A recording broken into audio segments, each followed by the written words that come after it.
castigou antigos inimigos, de rixas sem importância, queimando-lhes as choças e espalhando o medo. Continuamente, agindo daquela maneira, o tempo passa, os desafetos amaldiçoando-a com ódio cada vez mais intenso. Um dia desencarnou. Os sacerdotes que há tempos observavam a sua má conduta, fizeram a inscrição tão terrível em seu túmulo. Os atos violentos que praticara caracterizavam o abuso de poder para infligir dor e desassossego, ultrapassando os limites do seu destino. Todo o mal que semeara estava voltando ao redor da paciente, como viva força negativa, exatamente como advertem as Sagradas Escrituras. Sabeis que vossos pecados vos encontrarão. Números 32, 23. Provavelmente, grande parte da desarmonia provocada, ela já tivera a chance de resgatar, em encarnações anteriores. Um tanto, ainda restava e que agora a assediava. Como tratamento, a paciente foi envolta em campos vibratórios positivos.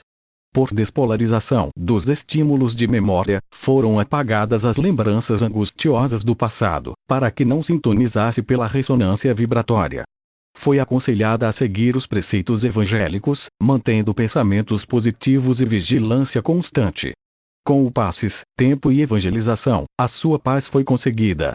Dívidas kármicas só se pagam com amor, através da prática da caridade e dedicação ao bem. Essa foi a abertura para posteriores investigações históricas, vasculhando riquezas culturais e históricas do passado longínquo em busca de tesouros de sabedoria. O bem e o mal caminham juntos. Quem andar por um dos caminhos dificilmente trilhará o outro.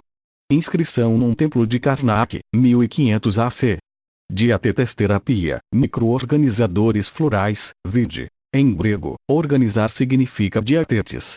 No campo da medicina, criamos um capítulo novo, baseado neste termo, a diatetesterapia.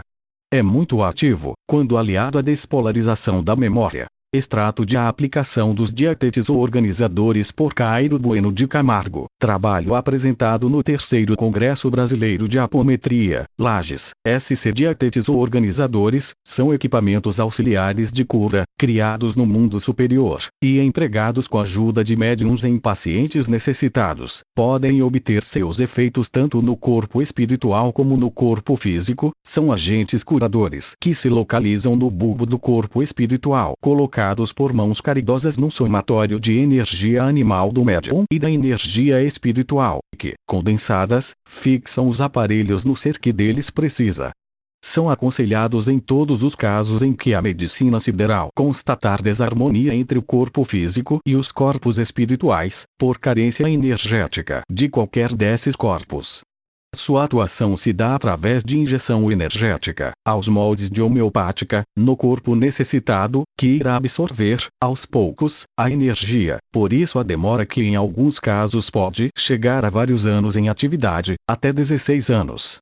Pode ocorrer uma sintonia tão perfeita entre o corpo carente e o organizador que a energia é como que sugada em pouco tempo, fazendo com que o aparelho não mais necessite ser usado, caindo automaticamente do local aplicado, às vezes em poucas horas. A diferença de tempo na cura está diretamente ligada ao proceder do necessitado, isto é, de acordo com sua fé e sua maior ou menor elevação espiritual, somada ao seu desejo íntimo de se tornar um homem de bem e praticante da caridade. Podem se apresentar ao vidente, em cores que variam, inclusive na intensidade, de acordo com a necessidade do paciente a ser aplicado.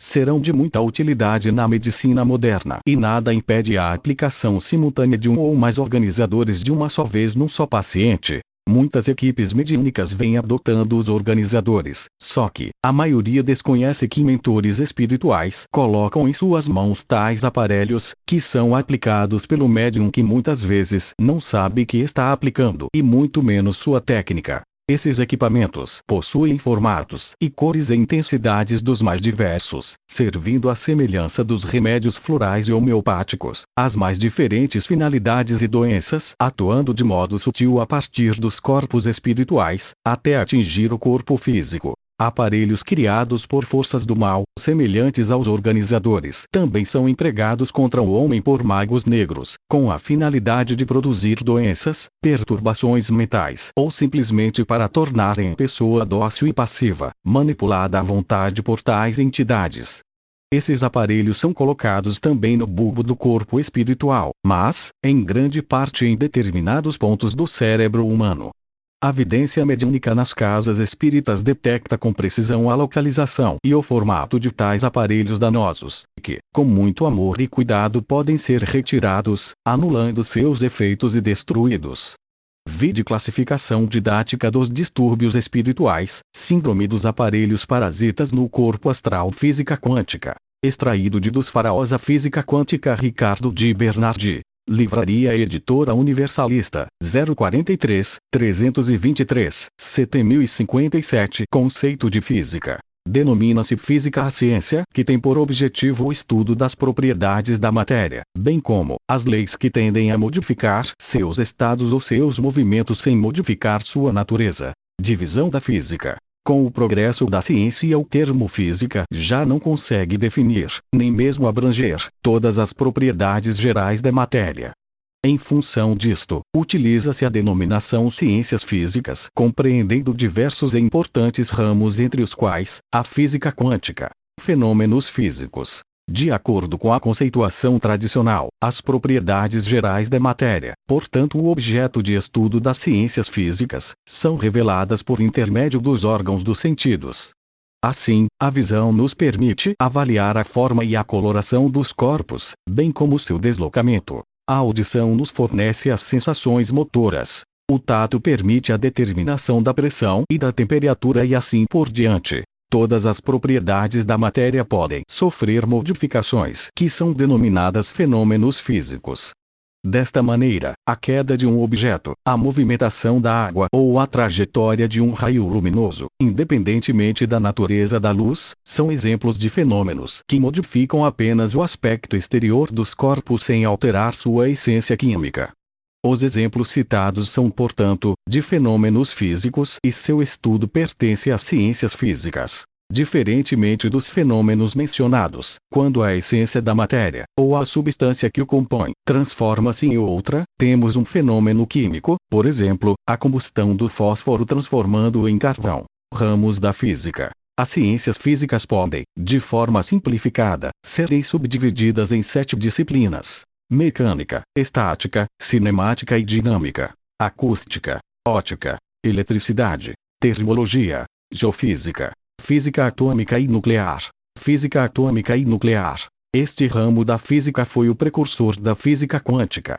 A física atômica estuda os fenômenos associados ao átomo, enquanto a física nuclear se detém especificamente nos fenômenos associados ao núcleo do átomo. Utiliza-se, também, a denominação microfísica para designar este importante ramo das ciências físicas que vem revolucionando os conceitos clássicos do conhecimento científico.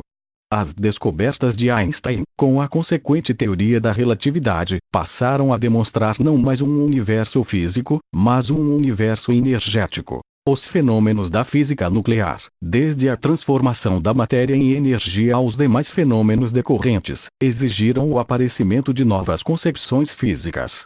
Surgiu, então, a mecânica quântica, que tem por finalidade investigar a dualidade onda-corpúsculo ou matéria-energia. Tornou-se evidente, para as ciências físicas, que determinados fenômenos ocorrem pelo fato da matéria em determinados momentos se expressar como onda e em outros como corpúsculo. Ora é energia, ora é matéria densa. Assim, a natureza ondulatória da luz explicaria a propagação das ondas de raio décimo, enquanto que a natureza corpuscular desta mesma luz explicaria os fenômenos do efeito fotoelétrico. Física quântica. A física tradicional teve em Isaac Newton sua base fundamental.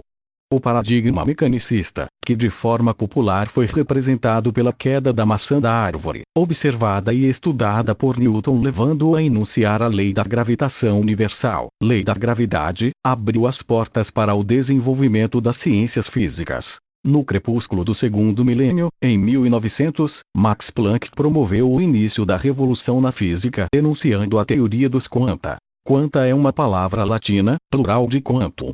Os quantas são pacotes de energia associados a radiações eletromagnéticas. Max Planck, Prêmio Nobel de Física em 1918, descobriu que a emissão da radiação é feita por pequenos blocos ou pacotes de energia descontínuos. A descontinuidade da emissão das radiações rompeu com o determinismo matemático e absoluto da física clássica.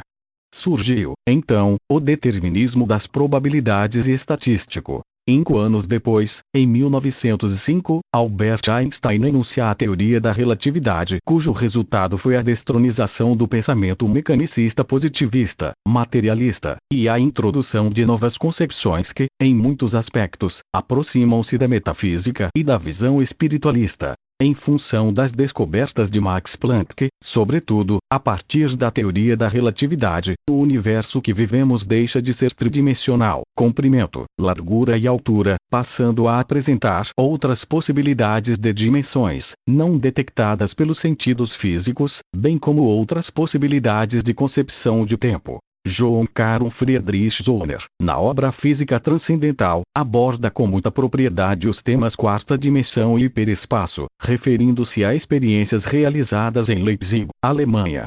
No mencionado livro, Zollner comenta a possibilidade de um objeto efetuar a passagem para outra dimensão, desaparecendo dos olhos do observador e retornar às dimensões convencionais, voltando a ser percebido pelos órgãos visuais. Vejamos algumas noções sobre espaço e dimensões. Ao avaliarmos a extensão de um determinado espaço, por exemplo, de uma reta, utilizamos uma escala rígida como uma régua. Se a reta for maior que a régua, procuraremos verificar quantas vezes a régua cabe na extensão da reta. Estamos assim avaliando um elemento de apenas uma dimensão. A reta possui somente comprimento. Não possui as outras dimensões, largura e altura. Quando falamos em uma linha reta, podemos representá-la por um traço, ou seja, uma sucessão de pontos sobre uma superfície plana. Mas na realidade, o traço, por mais fino que seja, nunca será apenas uma linha, pois terá mais de uma dimensão, a largura do traço, por exemplo. Entretanto, nós não lembramos desta realidade, representamos a reta como uma linha, ignorando a outra dimensão que é a sua largura. O fato de ignorarmos a largura de uma reta, não torna menos real a sua existência. Assim, também, representamos uma linha reta como uma sucessão de pontos que compõem a mesma. Os pontos estariam situados rigorosamente em uma única direção. Podemos conceber, contudo, que a linha não goze desta propriedade. É possível imaginar uma linha onde seus pontos mudem de direção imperceptivelmente. O espaço linear seria então encurvado e do encurtamento da linha unidimensional, comprimento, surge o plano bidimensional, comprimento e largura. A ideia de um arame fino retorcido dá-nos a imagem de como se obtém a segunda dimensão a partir do encurvamento da primeira. Da mesma forma, um plano bidimensional constituído de comprimento e largura, que representaríamos por uma face polida de uma lâmina de metal, igualmente pode ser encurvado. Ao efetuarmos o encurvamento, obrigaremos a superfície a ocupar um espaço de 3 dimensões. Surge assim o espaço tridimensional físico em que vivemos. Comprimento, largura e altura. Da mesma forma como é possível encurvar a linha e o plano, os físicos admitem ser viável, outrossim, encurvar o nosso espaço tridimensional onde vivemos. Afinal, seria nosso espaço físico uma exceção? Ou, o limite do universo? Porque estaria isento de curvatura. Em outras palavras, estaríamos no limite dimensional da série de espaços reais possíveis. Em função disto, pesquisadores admitem não só existir a quarta dimensão, mas n dimensões, ou infinitas dimensões no universo. A compreensão de séries quadridimensionais só poderá estabelecer-se através de uma analogia. Podemos ter uma ideia aproximada de como seriam os objetos ou séries de um mundo imaginário de 4 dimensões, comparando as propriedades dos objetos de 2 dimensões com os de 3 dimensões. Façamos um exercício. Suponhamos a existência de seres pensantes, habitantes de um mundo plano, bidimensional. Tanto os referidos planianos quanto o seu mundo superficial teriam 2 dimensões, comprimento e largura, e viveriam como nossa sombra junto ao solo. Um planiano jamais poderia suspeitar, à simples vista de seu contorno, que fosse possível a existência de seres reais, como nós, que possuem 3 dimensões. Assim como já vivemos em época na qual se imaginava ser a Terra um orbe plano e depois descobriu-se ser ela arredondada, analogamente, até o advento da teoria da relatividade, afirmava-se que o espaço físico era isento de curvaturas, Euclidiano. Considera-se atualmente a possibilidade do espaço ser encurvado formando imensa figura cósmica tetradimensional. Admite-se, pois, de conformidade com a física moderna, a possibilidade de espaços paralelos e universos paralelos.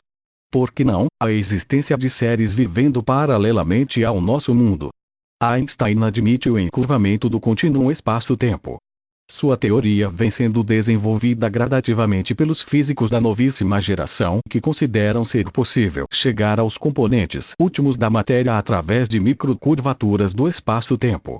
O conjunto de conhecimentos acerca da lei da gravidade desenvolvido nos moldes da teoria de Einstein gerou a geometrodinâmica quântica. Através desta nova disciplina científica, a física quântica se refere aos mini-black holes, mini-buracos negros, e mini-viteoles, mini-buracos brancos, onde um objeto ou ser pode surgir ou desaparecer do contínuo espaço-tempo. A realidade fundamental das nossas dimensões, conforme este modelo, é figurada como um tapete de espuma espalhada sobre uma superfície ligeiramente ondulada onde as constantes mudanças microscópicas na espuma equivalem às flutuações quânticas. As bolhas de espuma, conforme se refere Jean Velier na obra Superspace Anti-Quantum Geometrodynamics, Pag. 264, são formadas pelos mini-buracos negros e mini-buracos brancos os quais surgem e desaparecem, como bolhas de espuma de sabão, na geometria do contínuo espaço-tempo. Os mencionados mini-buracos negros e brancos seriam, portanto, portas para outras dimensões do universo. Através dos mesmos, seres aparecem ou desaparecem passando a não mais existir em uma dimensão e existindo em outra dimensão do universo. Os mini-buracos brancos e negros são, para os físicos, formados por luz autocapturada gravitacionalmente. Embora nos pareça difícil compreender estas elucubrações da física quântica, a partir delas os cientistas estão começando a introduzir um novo conceito, o da consciência pura. Não como uma entidade psicológica, adverte-nos Hernani Guimarães Andrade, mas sim como uma realidade física. Ao considerar a existência de uma consciência, na visão do universo segundo o modelo que criaram, aproximam-se das questões espirituais. Diversos físicos modernos passaram, no momento atual, a se interessar por conhecimentos esotéricos e filosofias orientais. Consideram eles ser surpreendente a semelhança dos conceitos filosóficos da sabedoria milenar do Oriente com as conclusões da física quântica.